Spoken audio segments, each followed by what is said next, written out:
Hi guys, and welcome to this new lecture about the motion path. This is Luay with you from AE School Online and Essential Motion Graphics Training.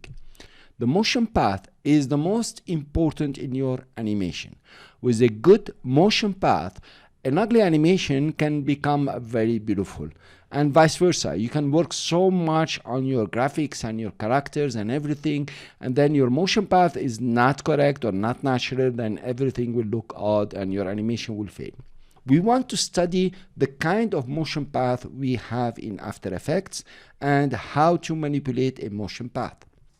To illustrate and explain to you how to work with the motion path, let's create a new composition. And it's okay, we call it comp1 so we know which one is it, so we delete it later on. Let's leave it for 4 seconds, we don't care.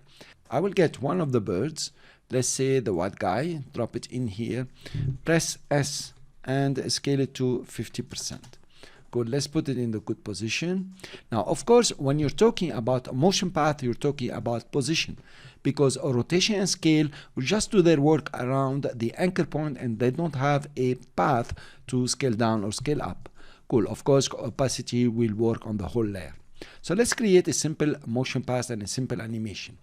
I will bring in the position by pressing P, keyframe using the stopwatch, and then go to 1 second. Hold the guy here, click, and I will press shift and move the guy to the other side so I have a straight motion line. I didn't have to do a straight one, but a straight one will be easier to look at. Now let's put the guy in the middle and notice exactly what we have. On the top here, you are looking visually. You can see the motion path. This is called space or spatial interpolation. Interpolation means interpretation, as simple as that. So on the viewer here, I can manipulate the motion path the way it is drawn or the way I can see it. I can take one of the keyframes and move it around. So the motion path now is changing in space, not in time at all. Now you notice we have the small dots here. The small dots represent frames, and you remember we are in 25 frames per second. Since this animation is only 1 second, so actually for sure you have 25 dots here that will represent 25 frames. And the total is 1 second. Let's stay in space. You can select a keyframe, click on it, and move it in space. So you are manipulating in space. Notice I did not manipulate the guy, meaning I did not click to move the guy. In After Effects, for spatial interpolation, you have several kinds of keyframes. How do you know that? You come to a keyframe either in the viewer or in the timeline, but I'll come to the viewer here. I will right click and go to keyframe interpolation, or discovering what kind of keyframe is that. I click on it and I have the dialog box for keyframe interpolation. The first option is temporal interpolation. This is about time and we're not doing that. The second option is spatial interpolation. This is about space and that's what you're looking at. Now it is linear. I have several choices: Bezier, continuous Bezier, auto Bezier.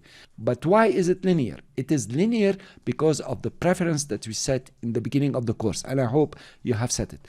I will cancel here, go to the preference, I will go to edit and go to preference and go to general.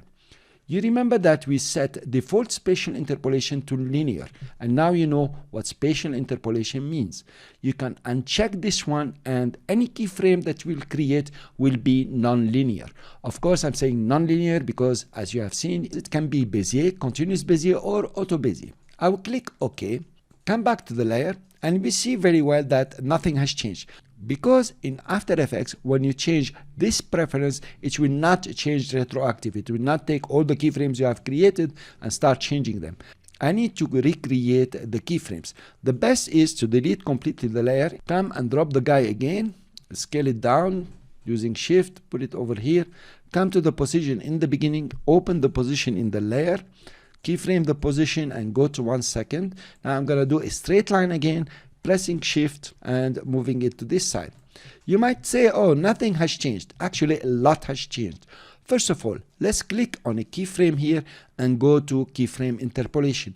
Well, you see now it's not linear anymore because you changed the preferences. It became auto Bezier.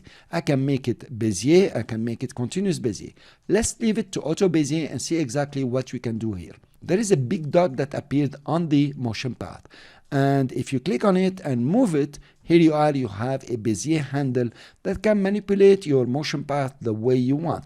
This is pretty cool now. Now you can design your motion path in any way you want. I bring the guy in the middle, and we notice we have another dot here. We click on it and we move it. Now these keyframes, remember, they are auto Bezier by default. I will click on one of them, design the motion path the way I like, use the handles to make a nice curve. Now the guy is going on a parabol and it's very beautiful. You can adjust it the way you want. Cool, and it's pretty easy just using the Bezier. Now let's go in the middle here. Let's click on the guy and take him down, just over here. Now you notice a new keyframe has been created, and it's also an auto Bezier keyframe. If I click on one the handle, you notice that the handles are moving together, and this is the function of auto Bezier. They are moving together, so if I move them like this, there is always an influence of this handle on this handle and vice versa. Well, that's not very practical for me. I want to have a nice curve here, then another curve here. How do I do that? I right click on the keyframe, go to keyframe interpolation, and I still have continuous Bezier. I will go and choose Bezier, and I'll click OK. Now, nothing has changed, but actually it has changed a lot. If you click on one of the handles in Bezier, they become independent. The handles move independently, and now you can manipulate your path very nicely the way you want. So you moved from continuous Bezier to Bezier, and this is the way to do it, with a new keyframe, of course. Now, if you come in the middle here and you create another keyframe, will it be continuous Bezier or Bezier? Just let's try. If you click on one of them, you notice it is Bezier. There is a kind of inheritance of what you have done before. If you don't want it, you want it Bezier, that's very easy. You click on it, you say keyframe interpolation and come to Bezier and make it continuous Bezier, for example, or even auto Bezier. Let's go for continuous Bezier, and now my keyframe is continuous Bezier. I can manipulate it the way I want if this is what I want. Actually, it has its own benefits. Notice that you can stretch them independently, but when you move them, they move together. With this concept of the spatial interpolation of the motion path and the concept of Bezier, continuous Bezier, and auto Bezier keyframes, you can actually design any kind of path in space. Remember that we are working in the viewer. We didn't touch the timeline here. Keyframes appeared because we have moved the guy in the middle of the motion path.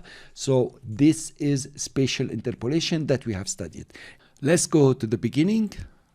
Set our work area and to 2 seconds by pressing N, and we run our animation and see exactly what's happening.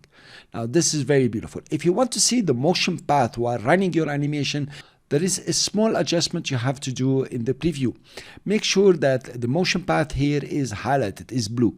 If you click it, then every time you run your animation while having the position, for example, or the layer selected, it will also show you the motion path. This is pretty useful. When you don't need it anymore, you can just check it off. Cool. In the next lecture, we are going to do lots of applications about spatial interpolation of the motion path, which will allow us to create some fantastic motion paths and create animations that are very attractive. See you then.